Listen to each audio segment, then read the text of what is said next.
जो Brayton cycle होती है उसकी एफिशिएंसी ये होती है आइडियल ब्रेटन साइकिल की बात कर रहा हूँ मैं। आइडियल ब्रेटन साइकिल की एफिशिएंसी होती है 1 माइनस T1/T2, और जो रेशियो होता है टेम्परेचर का T2/T1 is equal to T3/T4 is equal to होता है RP की पावर Γ-1/गामा। देखिए यदि मैं इसका PV और TS डायग्राम बनाऊं तो ये कैसा बनेगा। मैं इसका PV और TS डायग्राम आपके सामने बनाना चाहूँगा। तो हो जाएगा टेम्परेचर, ये हो जाएगा एंट्रोपी। 1 से 2 होता है एडियाबैटिक कंप्रेशन, आइसेंट्रोपिक कंप्रेशन मान लेते हैं। Constant pressure heat addition, adiabatic expansion, और ये होता है कांस्टेंट प्रेशर हीट रिजेक्शन। तो ये क्या हो जाएगा 1 2 3 4। यदि मैं इसका PV डायग्राम बनाऊं तो PV डायग्राम कुछ इस तरह बनेगा। क्योंकि ये साइकिल आप देख सकते हैं ये क्लॉकवाइज है साइकिल, क्लॉकवाइज, और जितनी भी क्लॉकवाइज साइकिल होती हैं वो पावर प्रोड्यूसिंग साइकिल होती हैं। ये क्या हो जाएगा आपका कंप्रेसर, और ये हो जाएगा आपका टरबाइन। ठीक इसी तरह यदि मैं PV डायग्राम बनाऊं इसका, तो इसका जो PV डायग्राम बनेगा वो ऐसा बनेगा। 1 से 2 क्या होगा, adiabatic isentropic compression, constant pressure heat addition, adiabatic expansion और कांस्टेंट प्रेशर हीट रिजेक्शन। 1 2 3 4। तो 1 से 2 होता है क्या, कंप्रेशन में कंप्रेशन होता है। तो उसी तरह हम इसको लिख सकते हैं। तो यहाँ पर ये फॉर्मूले को हम ऐसे भी लिख सकते हैं, in term of pressure ratio भी लिख सकते हैं। वो कितना लिख सकते हैं, 1 माइनस 1/T2/T1।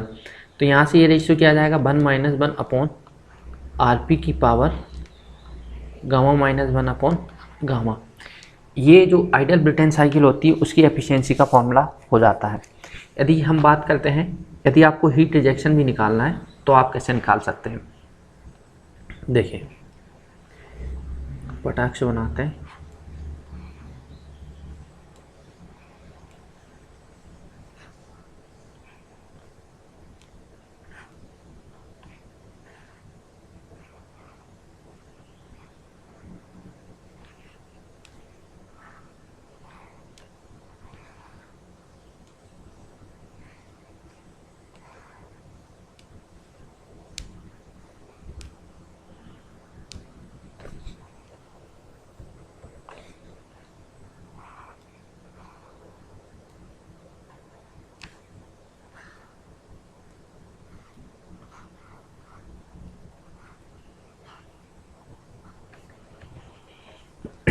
चलो इसको ओपन ब्रेटन साइकिल बना लेते हैं।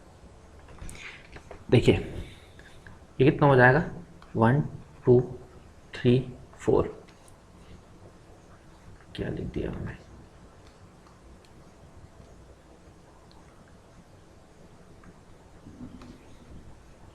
3 4। 1 से 2 कंप्रेशन में कंप्रेशन होगा, यहाँ पर कंबशन चैम्बर में हीट एडिशन होगा। तो यहाँ पर जो एयर आएगी उसको क्या लिखेंगे हम, ही एनर्जी इनपुट कितना देंगे हम इसमें, एनर्जी इनपुट बराबर एनर्जी आउटपुट हो जाएगा। क्योंकि स्टडी फ्लो डिवाइस है तो इसको क्या लिख सकते हैं, mass of air CP of air into temperature T2 plus combustion chamber में कंबशन होगा तो वो क्या हो जाएगा, mass of fuel into calorific value of fuel plus इस कंबशन चैम्बर में 100% कंबशन नहीं होगा, इसलिए हम एफिशिएंसी ऑफ कंबशन चैम्बर लिख देते हैं। उसको बराबर लिखते हैं कितना, mass of air plus mass of fuel CP of gas into T3।